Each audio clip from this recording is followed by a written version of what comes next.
Before I tell you this story, I want you to close your eyes for just 1 second. Think of your father. Think of his hands rough, tired, worn down by decades of sacrifice. Think of every silent morning he woke up before sunrise, not for himself, but for you. Now imagine that same man sitting alone at a dinner table, being laughed at by his own son, in front of strangers. That humiliation you just felt in your chest? That burning, silent rage? That is exactly where this story begins. And I promise you, by the time it ends, you will never look at a quiet old man the same way again. The 13 insults that started everything. His name was Robert Harlan. 71 years old. Silver hair. Soft eyes.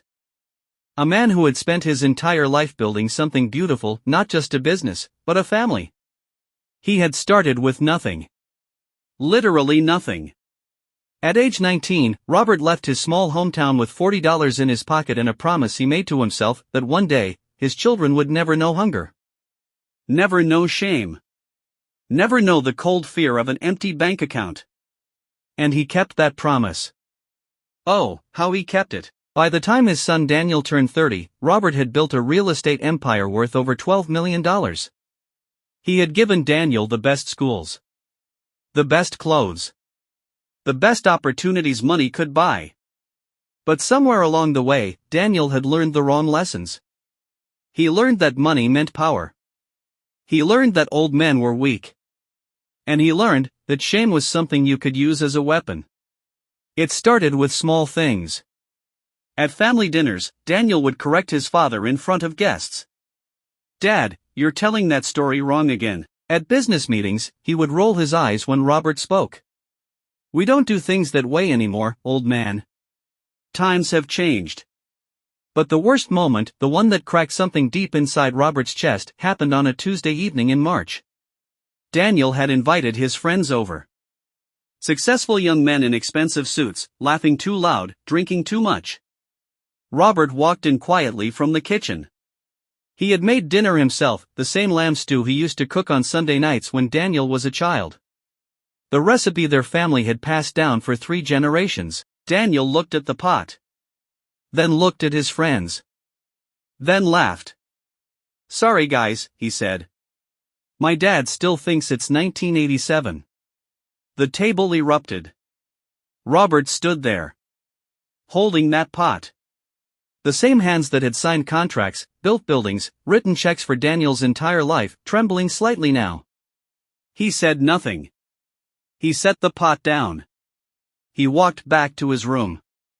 And he sat in the dark for a very long time. That was insult number 7.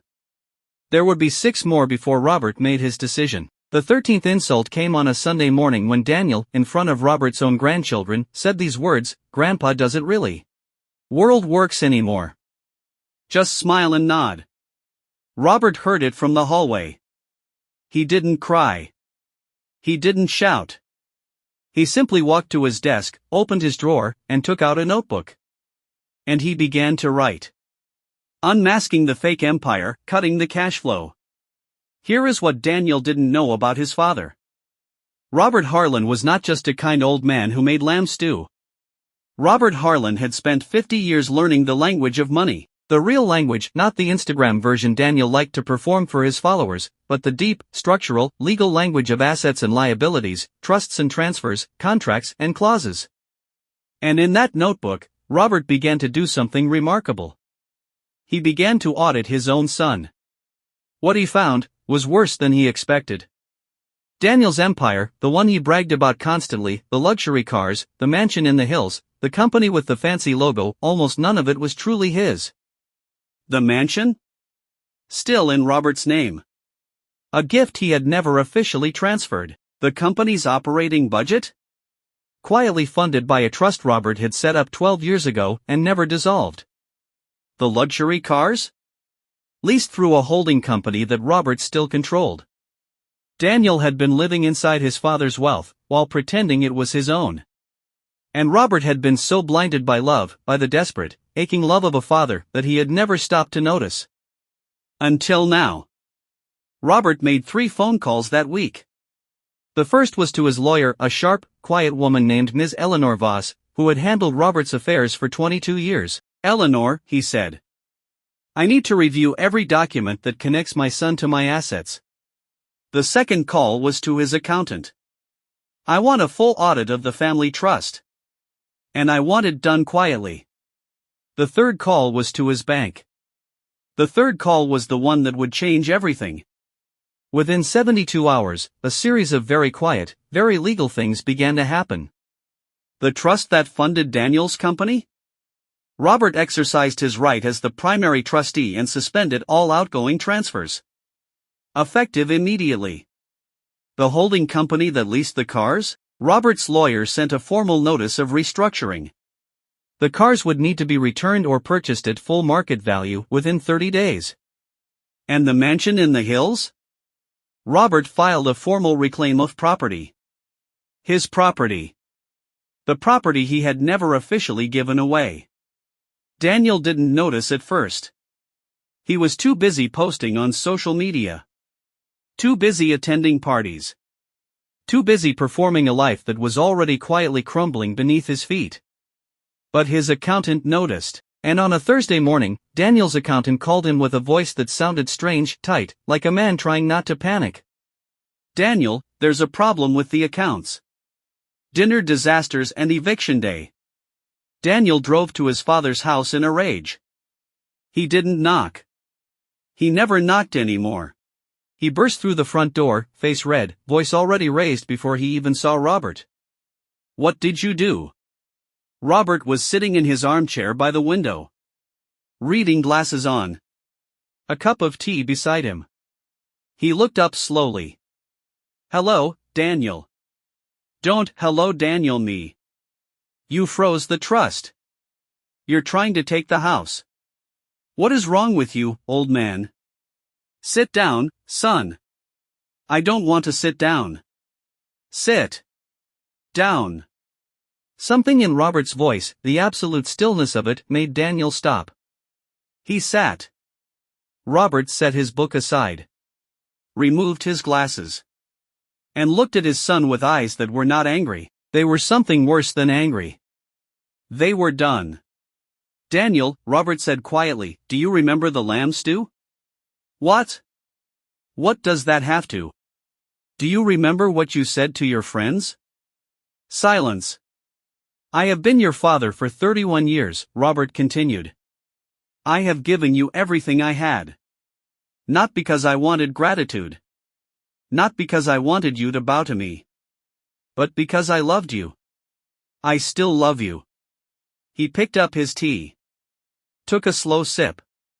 "But love," he said, "does not mean I will let you erase me." Daniel tried everything. He tried anger. Robert remained calm.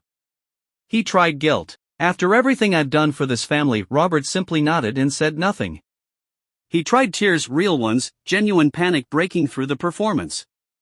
"Dad, please. I'll lose everything." And for just a moment, just one fragile, human moment, Robert's eyes wavered. Because he was still a father.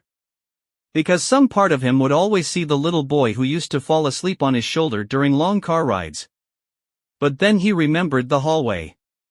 Grandpa doesn't really understand how the world works anymore. Just smile and nod. And the moment passed. "You won't lose everything, Daniel," Robert said. "You'll lose what was never yours. There's a difference." The eviction notice for the mansion came 2 weeks later. Daniel stood on the front steps, the same steps he had walked up 1,000 times, never once thinking about who had paid for them, holding the legal document with shaking hands. His friends didn't come to help him move. The social media followers didn't show up. The men in the expensive suits who had laughed at Robert's lamb stew were nowhere to be found. It was just Daniel. Alone. With boxes. In the rain. And somewhere across town, Robert sat by his window again. He did not feel victorious. He felt the particular grief of a parent who has watched their child become someone unrecognizable. He cried that night. Quietly. The way old men cry without making a sound. Desperate moves, the ultimate trap, and courtroom justice. Music intensifies tension and drama. Desperate men make desperate mistakes. Daniel, stripped of his luxury and his illusions, made the worst decision of his life. He hired a lawyer, an aggressive young attorney who specialized in what he called contested asset recovery. In plain English? He was going to try to sue his own father. The legal argument was creative, if nothing else. Daniel's lawyer claimed that Robert had made implied promises of permanent asset transfer, and that the sudden reclamation constituted emotional and financial damages. Robert's lawyer, Ms. Voss, read the filing on a Monday morning. She called Robert. "He's suing you," she said. "I know," Robert replied. "Robert, this is actually good news.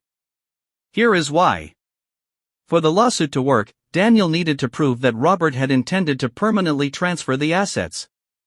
That meant Daniel needed to produce documentation, emails, contracts, verbal agreements, witnesses. But there was nothing, because Robert had never officially transferred anything. Every asset was still, legally, cleanly, undeniably his. And now Daniel had put himself in a courtroom where everything would come out. The court date was set for a Wednesday in October. The courtroom was small and fluorescent lit. Daniel sat at one table in a rented suit. Robert sat at the other in the same quiet jacket he wore to church. Daniel's lawyer spoke first. He was confident, theatrical, filling the room with words like emotional manipulation and paternal coercion. Then Ms. Voss stood up. She didn't use dramatic language, she simply placed documents on the judge's desk. One by one. Property records. Trust documents. Bank statements. Lease agreements. Every single asset still in Robert's name. Never transferred. Never legally promised. Then she played one final piece of evidence. A recording. Daniel, at a dinner party 6 months earlier, had been recorded bragging to friends about his inheritance strategy. His own words, "The old man still thinks I actually love him." That's the whole point. The courtroom was very quiet. The judge looked at Daniel for a long moment. Daniel looked at his shoes. The case was dismissed. All claims denied. And as they walked out of the courthouse into the gray October afternoon, Daniel finally looked at his father, really looked at him, perhaps for the first time in years. Robert didn't say "I told you so." He didn't smile. He simply put on his hat, nodded once, and walked away. A father's final legacy, lessons that last forever. 3 months after the courthouse, Robert did something unexpected. He called Daniel. Not to gloat. Not to negotiate. Just to talk. "I made lamb stew tonight," he said. "There's too much of it for one person." A long silence on the other end of the line. Then Daniel's voice. Quieter than it had ever been. Older somehow. Scraped clean of its performance. "I'm sorry, Dad." Robert closed his eyes. "I know, son. I know. I'm not going to tell you that everything was fixed that night. That a shared pot of stew erased years of cruelty. Life doesn't work like that. Wounds that deep take time. Real time. But what I will tell you is this: Robert Harlan did not take revenge because he was cruel. He took it because he was wise. Because he understood something that Daniel had forgotten, that respect is not given. It is earned. And it can be lost. Because he knew that the greatest lesson a father can teach his child is not handed down with money or mansions. It is handed down with consequences. And sometimes, the most loving thing a parent can do is let their child fall. If your father is still alive, call him tonight. Not because he's perfect. Not because he never made mistakes. But because one day, one ordinary, forgettable day, he will be gone. And the lamb stew will go cold. And you will give everything you have, just to hear his voice one more time.